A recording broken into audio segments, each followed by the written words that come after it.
Hi everyone. Sorry. Hi సకాస్ and సకీస్, ఎలా ఉన్నారు అందరూ? మంచిగా సంక్రాంతి హాలిడేస్ అందరూ ఎంజాయ్ చేశారా? సో ఈరోజు మన టాపిక్ వచ్చేసి understand, accept, move on. Yes, ఈ మూడు మన లైఫ్లో ఎంత ఇంపార్టెంట్ అంటే చాలా చాలా చాలా చాలా చాలా చాలా చాలా చాలా చాలా చాలా ఇంకా ఎన్ని చాలాలు కావాలంటే అన్ని చాలాలు పెట్టుకునే అంత అడాప్ట్ చేసుకోవాల్సినంత ఇంపార్టెంట్. ఈ మూడు మనం మనలో ఎంత అడాప్ట్ చేసుకోవాలి, ఎందుకు అడాప్ట్ చేసుకోవాలి, అసలు అండర్స్టాండ్ ఎందుకు చేసుకోవాలి, యాక్సెప్ట్ ఎందుకు చేయాలి, మూవ్ ఆన్ ఎందుకు అవ్వాలి, ఇలాంటి డౌట్స్ మనకి ఎప్పుడు వస్తూనే ఉంటాయి. సో ఇప్పుడు నేను చెప్తాను, కొన్ని సిచ్యువేషన్స్ తీసుకుందాం. ఫర్ ఎగ్జాంపుల్, నేను నా గురించే చెప్తాను. నేను బీటెక్లో జాయిన్ అవటం నాకు ఇష్టం లేదు. నేనేదో బిజినెస్ బీబీఏ తీసుకుందాం అనుకున్నా, కానీ లైఫ్ నాకు ఏం చూపించింది? బీటెక్ చూపించింది. సీట్ వచ్చింది, ఎంసెట్ రాశాను, సీట్ వచ్చింది, వెళ్ళాల్సి వచ్చింది. నాకు వేరే ఆప్షన్ లేదు. వెళ్ళే ముందు కూడా నాకేంటంటే లోపల భయాలు. ఇప్పుడు నేను ఇక్కడ ఎలా సర్వే అవ్వాలి, నాకు ఒక్క ముక్క రాదు, నాకు ఇంట్రెస్ట్ లేదు, నేను ఎలా యాక్సెప్ట్ చేయను, నేను ఎలా అర్థం చేసుకున్నాను, అసలు నాకు ఇష్టమైంది ఎందుకు, ఏమీ జరగట్లేదు అన్న ఒక్క క్వశ్చన్స్ నా మైండ్లో తిరుగుతూనే ఉన్నాయి. What do I do? నేనేం చేయగలను? అప్పుడు మా బ్రదర్, మా అన్నయ్య నాకు సజెషన్ ఇచ్చారు. ఏమని? లేదు, you just give it a try, నీకు నచ్చిద్ది, అది ఇది అని చెప్పారు. Because of him I got some okay, లేదు ఏదో ఉంది కాబట్టి కదా అలా చెప్తున్నారు అని చెప్పి. So I think that okay, let's give it a try. నేను కూర్చొని అసలు నాకు బీటెక్ ఎందుకు వచ్చింది అన్న దాని గురించి ఆలోచించా. అప్పుడు స్టార్టింగ్లో నాకేం అర్థం కాలే, సర్లే let's give it a try అన్నట్టు వదిలేసా. బట్ ఆఫ్టర్ నా బీటెక్ అయిపోయిన తర్వాత నాకు అర్థమైంది ఏంటంటే, ఇప్పుడు మీరు నన్ను వచ్చి what are the most beautiful days in your life అంటే I definitely say BTech life. Yes, because నేను అనుకోలేదు అది అంత బాగుంటుంది, అంత అందంగా ఉంటుంది. నాకు ఇష్టమైనవి నేను చేయలేను అనుకున్నవి నేను అక్కడ చేయగలిగాను. నేను ఏం కోల్పోయానో అవి అక్కడే దొరికినాయి నాకు. బికాజ్ మనం కొన్నిసార్లు అర్థం చేసుకుందాం అనుకున్న టాపిక్స్ మనకు అప్పుడు అర్థం కావు. ఎందుకంటే ఒక టైం పాస్ అయ్యే కొద్దీ మనకు అర్థం అవుతాయి. నేను అక్కడ చేసింది ఎంతో కొంత నాకున్న అవగాహనతో నేను అర్థం చేసుకున్నా. సెకండ్, యాక్సెప్ట్ చేసేసా, ఓకే ఇప్పుడు నేను దీనికి వెళ్ళాలి. థర్డ్, మూవ్ ఆన్ అయిపోయా, ఓకే వెళ్ళాలి కదా, అవ్వాలి కదా అని చెప్పి. సో నేను ఎందుకు ఈ డిస్కషన్ మీకు చెప్తున్నాను అంటే, మన లైఫ్లో అన్ప్రెడిక్టబుల్ కానీ, లేదంటే మనం యాక్సెప్ట్ చేయలేని సిచ్యువేషన్స్ కానీ, లేదంటే పర్సన్స్ అయినా సిచ్యువేషన్స్ అయినా, మ్యాక్సిమం మనం అర్థం చేసుకోవాల్సింది సిచ్యువేషన్స్ని. వాటిని మనం ఎలా అర్థం చేసుకోవాలో నేను ఇప్పుడు మీకు ఎక్స్ప్లెయిన్ చేస్తాను. ఫస్ట్ మనం అర్థం చేసుకోవాల్సింది సిచ్యువేషన్. ఎలా సిచ్యువేషన్స్ని అర్థం చేసుకో. ఫర్ ఎగ్జాంపుల్, మీకు వేరే వాళ్ళతో ఎవరితోనో గొడవ అయింది అనుకున్నప్పుడు ఫస్ట్ వద్దన్నా కాదన్నా మీరు మీ గురించే ఆలోచిస్తారు.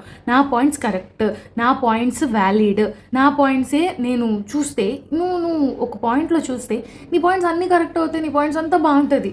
బట్ ఇక్కడ నువ్వు చేయాల్సింది, ఇక్కడ నువ్వు అర్థం చేసుకోవాలి, ఇక్కడ నువ్వు అండర్స్టాండ్ చేసుకోవాల్సింది ఏంటంటే, నువ్వు చూసే కాయిన్ హెడ్ నీ వైపు ఉంది, నువ్వు అర్థం చేసుకుంది హెడ్ మాత్రమే, నువ్వు చూడాల్సింది టేల్స్ కదా. సో టేల్స్ అంటే నీ అవతల అపోనెంట్, వాడు ఎందుకు అలా చేయాల్సి వచ్చింది, వాడో అదో సంబడి, వాళ్ళు ఎందుకు అలా చేయాల్సి వచ్చింది, అసలు వాళ్ళ పర్పస్ ఏంటి, నీకు అర్థం కాలేదా, నువ్వు వెళ్ళి వాళ్ళతో డిస్కస్ చేయి. లేదు, వాళ్ళతో డిస్కస్ చేసే వేస్ట్, నువ్వు అనుకున్న పాయింట్స్ ఓకే, నువ్వు కొన్ని అనేసుకున్నావు, ఓకే అది పక్కన పెట్టి, అవతల వాడ పాయింట్ ఆఫ్ వ్యూ నీ దగ్గర ఉంది, నీ పాయింట్ ఆఫ్ వ్యూ నీ దగ్గర ఉంది. థర్డ్ పాయింట్ ఆఫ్ వ్యూ అంటే డైస్ వేసేవాడిది. థర్డ్ పాయింట్ ఆఫ్ వ్యూ ఎలా ఉంది అంటే, ఈ పాయింట్ నుంచి నువ్వు వీళ్ళిద్దరిని చూస్తుంటే నీకేమనిపిస్తుంది సిచ్యువేషన్ గురించి, దాన్ని నువ్వు అర్థం చేసుకోవాలి.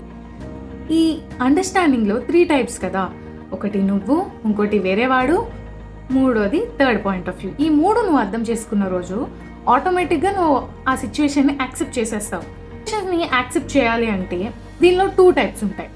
2 టైప్స్ సిచ్యువేషన్ ఏంటి? ఒకటి మన పాయింట్ ఆఫ్ వ్యూ, వేరే వాళ్ళ పాయింట్ ఆఫ్ వ్యూ మనకు అర్థమైపోయినప్పుడు ఆటోమేటిక్గా ఇందాక నేను చెప్పినట్టు అది యాక్సెప్ట్ చేసేస్తాం. థర్డ్ పాయింట్ ఆఫ్ వ్యూ కూడా అర్థమైతే యాక్సెప్ట్ చేసేస్తాం. బట్ మన యాక్సెప్ట్ చేయలేనివి కొన్ని ఉంటాయి. చేయలేను, no I can't take it అంటే వదిలేయాలి. మనకు అర్థం కానివి వదిలేయాలి. నేను వదిలేయమని చెప్తుంది ఆ మూమెంట్ వరకే. నేను ఆ సమస్యను వదిలేయాలి అని చెప్పట్లా. ఆ సమస్యను నువ్వు గుర్తుపెట్టుకోవాలి. నేను చెప్పేది ఏంటంటే ఆ టైంకి నువ్వు అది క్యారీ చేస్తూ నీ మైండ్ని ఇది క్యారీ చేస్తూ నేను ఏదో మోస్తున్నానన్న బరువుని నీకు నువ్వు ఇచ్చేస్తున్నావు. బట్ అది వద్దు. అది ఒక పక్కన పెట్టుకోవాలి. ఓకే, ఇప్పుడు నాకు తెలియదు, ఒక టైం వచ్చాక నాకు దాని ఆన్సర్ తెలిసిద్ది.